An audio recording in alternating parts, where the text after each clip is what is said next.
My name is Nancy Wallace. I'm co-chair of the Montgomery County Green Party. I was a candidate last year. I've been on the board of directors of an NGO, a women's group, working on this issue for 4 years. First of all, I'd like to clarify that Section 704 of the 1996 Telecommunications Act does not preempt on the basis of health and safety.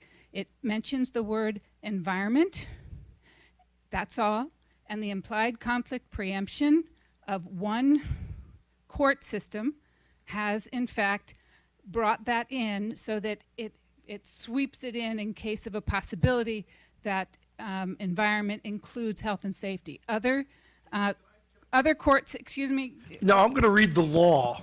I'm going to read the law since you accused us of not telling the truth. I'm going to read the law and everyone else can determine.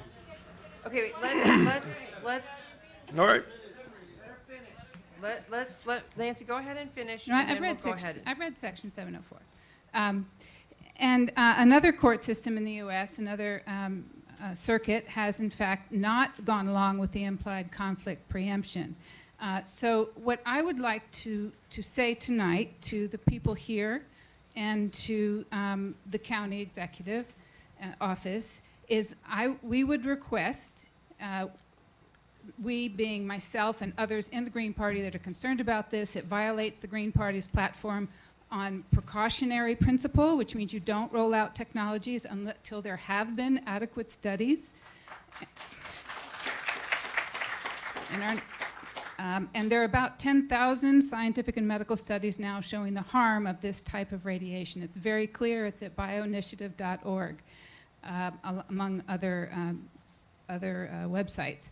And every other Western country and Israel are reducing their wireless. They're taking it out of schools. In Israel, it is now illegal to expose any child from 0 to 6 years of age to any wireless in any school system. And from 6 years to 12 years of age, a maximum of 1 hour per day.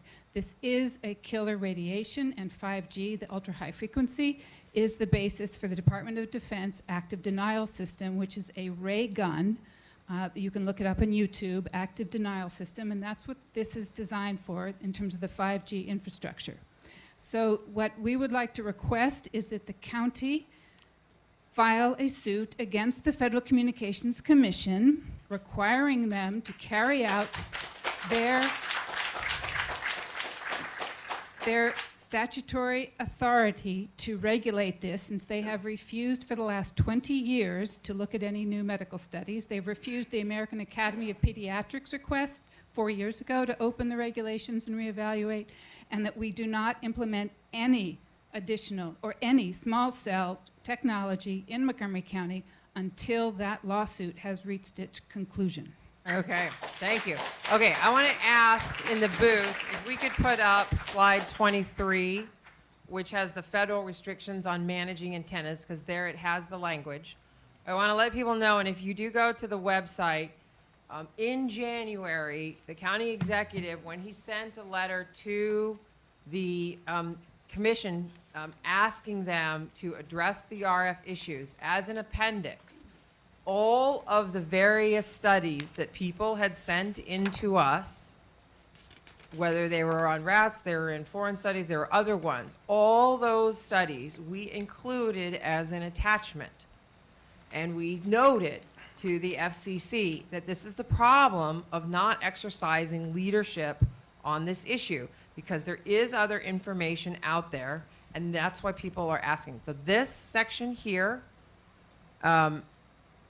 is what it is. And I did say health effects, and it is environmental effects of that. Jerry, did you have anything else that you wanted to? I'd like to read the actual statute because I think we were told that it didn't say it. And and if you want to take a note, this is 47 USC 332 C7B 4, and it says no state or local government or instrumentality thereof may regulate the placement, construction, and modification of a personal wireless service facility on the basis of the environmental effects of radio frequency emissions to the extent that such facilities comply with the Commission's regulations concerning such emissions. So I need to apologize to Carrie, I guess it is, right? For Nancy, for my reaction. We're not telling stories here. I mean, this is a limitation, and the gentleman's question is something that you're right, that perhaps the courts will resolve someday as to what's, the primacy of the different rules. But it's clear cut that if we're preempted, courts have made it very clear that's what the federal law would be primary. Now, all these other ideas are things that that the county is pursuing. We're just trying to be as honest as possible as to what our limitations are. And again, I mean, we represent lots of local governments around the country. Not everybody has an engineering firm on staff that can help us try to make decisions about, well, lots of folks don't want the towers being very tall, but if we can show that by making it taller, we reduce the exposure level, the chronic exposure level that some folks are worried about. I mean, it's things that we're trying to work within the parameters, and we continue to try to push the parameters to have the commission do the job that it should do. Okay, we are at about almost at our halfway point. So let me take just a couple more questions, and then I'd like to move on to other issues. If we run out of those questions, we can come back to this issue. Okay, so in the back of the room here, in the brown sweater standing up.